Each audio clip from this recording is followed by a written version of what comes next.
Hello, नमस्ते, आदाब, सत श्री अकाल। आप देख रहे हैं अपना यूट्यूब चैनल स्पार्क पॉडकास्ट। तो चलिए बिना समय गवाए शुरू करते हैं आज की मोटिवेशनल स्टोरी, माता पिता की अहमियत। यह कहानी है राहुल नाम के एक लड़के की जिसकी शादी हो गई है और उसके 2 बच्चे भी हैं। राहुल की फैमिली में सब कुछ एकदम अच्छा चल रहा था, बोले तो एकदम मस्त।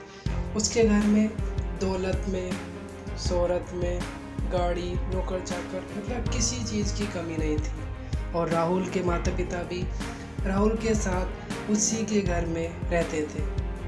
राहुल की मम्मी पापा बहुत ही शांत स्वभाव के थे और नेक दिल इंसान भी थे। एक दिन राहुल की माँ की अचानक तबीयत खराब हो जाती है और उन्हें पास के हॉस्पिटल में एडमिट करा दिया जाता है। और 2-3 दिन के बाद राहुल की माँ का देहांत हो जाता है।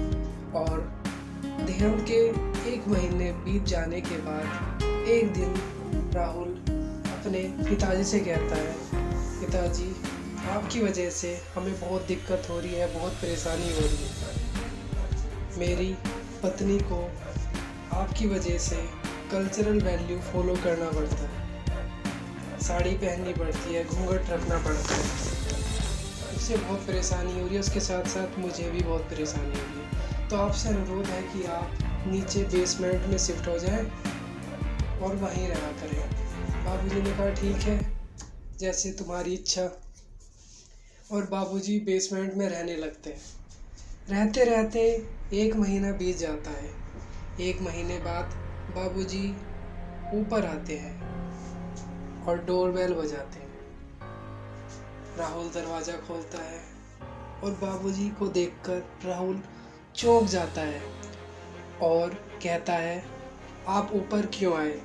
आपको कुछ काम था तो रामू को बता देते, वो देख लेगा, वो कर देगा आपका काम, आपको ऊपर नहीं आना चाहिए था। बाबूजी कहते हैं, बेटा मुझे कुछ काम नहीं है, मैं किसी काम से भी नहीं आया। और राहुल से बोलते हैं कि मैं ऊपर इसलिए आया हूँ कि मेरे पास ये फ़ॉरेन ट्रिप की टिकट है। कई दिन से मैं देख रहा हूँ कि जब से तुम्हारी मम्मी का देहांत हुआ है तुम उदास से रहते हो, बुझे से रहते हो।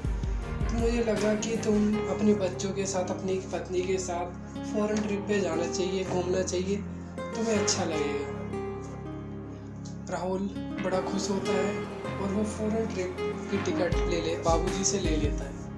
और बाबूजी से फ़ॉरेन ट्रिप लेने के बाद वो अपने फ़ॉरेन के लिए तैयारी करता है, अपने बैग पैक करके, और वो अपने बच्चों के साथ फ़ॉरेन ट्रिप पे चले जाता है।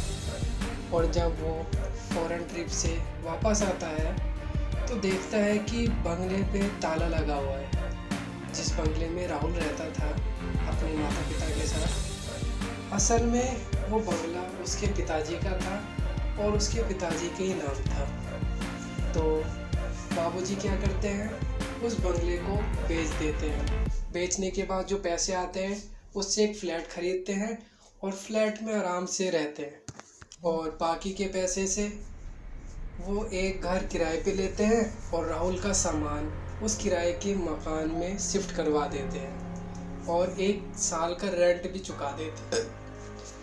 राहुल ने चौकीदार से पूछा, इस बंगले में ताला क्यों लगा है? पापा कहाँ हैं? चौकीदार बोलता है, बाबूजी ने कहा कि जब राहुल साहब आए तो उनसे कह देना कि मुझसे बात कर लेगा।